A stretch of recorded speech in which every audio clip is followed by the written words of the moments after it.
पूजा करने की कोई विधि विधान नहीं होता। लेकिन अगर पूजा करने के बाद आप आशीर्वाद मांग रहे हैं, सुख शांति मांग रहे हैं, या कुछ भी आपकी मनोकामना है वो मांग रहे हैं, तो विधि विधान से ही पूजा करनी पड़ेगी।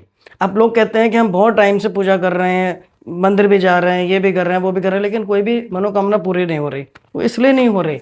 अब इसमें कोई रॉकेट साइंस नहीं है, बहुत छोटी सी विधि है जो आपको बिना समय व्यर्थ करे भी आप इसको कर सकते हैं। कहीं कोई एक्स्ट्रा टाइम नहीं लगेगा। अब इस पे कुछ लोग तर्क करते हैं कि भगवान तो सिर्फ भाव देखते हैं। हाँ, बिल्कुल सही बात है, भगवान सिर्फ भाव देखते हैं तब जब आपको शरणागत होना होता है। जब आप बिल्कुल पूर्ण रूप से कुछ नहीं मांगते उनसे, आपको सिर्फ उनकी भक्ति करनी होती है। जैसे प्रेमानंद जी महाराज, वो सिर्फ नाम जप कर रहे हैं, उनका कोई प्रक्रिया नहीं है, आप भी करिए। लेकिन अगर आपको कुछ मन में मनोकामना पूर्ण करनी है तो आपको विधि को फॉलो करना पड़ेगा। जैसे आप किसी का फ़ोन नंबर डायल करते हैं तो 1 2 3 4 में कुछ भी कर डायल कर दीजिए, मिल जाएगा।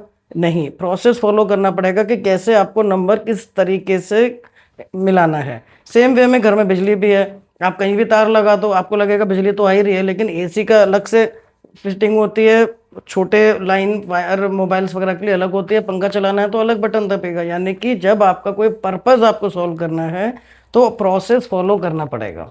ठीक है, तो वो प्रोसेस क्या है कि जब आप आरती करते हैं, मेनली लोग आरती में ही गलती करते हैं। आरती करते टाइम आपको ईश्वर के चरणों से शुरू करना है। अब कुछ लोग ये सवाल करते हैं कि हमारे यहाँ तो कई सारी मूर्तियाँ हैं, कोई बड़ी एक मूर्ति नहीं है। तो जैसे मेरे मंदिर में भी कई सारी मूर्ति हैं, तो हम मंदिर में हर मूर्ति के सामने नहीं कर सकते, लेकिन आप अपनी आरती का घेरा थोड़ा बड़ा करते हुए अपनी आँखों को अपने प्रभु के चरणों से शुरू करिए। 4 बार इस तरीके से आपको दीपक घुमाना है उनके चरणों पे। 2 बार उनकी नाभि पर निगाहें रखते हुए और 1 बार उनके मुख पर। फिर 7 बार सर से लेके पाँव तक का घेरा आप 7 बार ये बनाएंगे। इस तरीके से 14 बार आपको ये करनी होती है। और इसको रखने के बाद आपको शंख में से जल लेके आचमन करके जो आपका दीपक है उसके एंटी क्लॉकवाइज, प्रदक्षिणा बोलते हैं, वो करनी होती है। 3 बार आपको एंटी क्लॉकवाइज जल उसके चारों तरफ छोड़ना होता है। और एक मंत्र हम आपको छोटा सा बता रहे हैं, अगर आपको मंत्र ना भी याद रहे तो इसका आप समरी भी बताएंगे बाद में, वो आप बिना मंत्र के भी बोल सकते हैं। तो मंत्र है, मंत्रहीनम क्रियाहीनम भक्तिहीनम सुरेश्वरी यत पूजितम मया देवी परिपूर्णम तदस्तु में।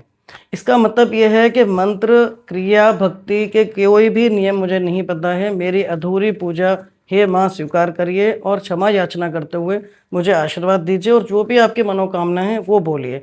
और जब आपने दीपक के चारों तरफ 3 बार जल डाला है तब आप बोलेंगे जलेन शीतली करणम।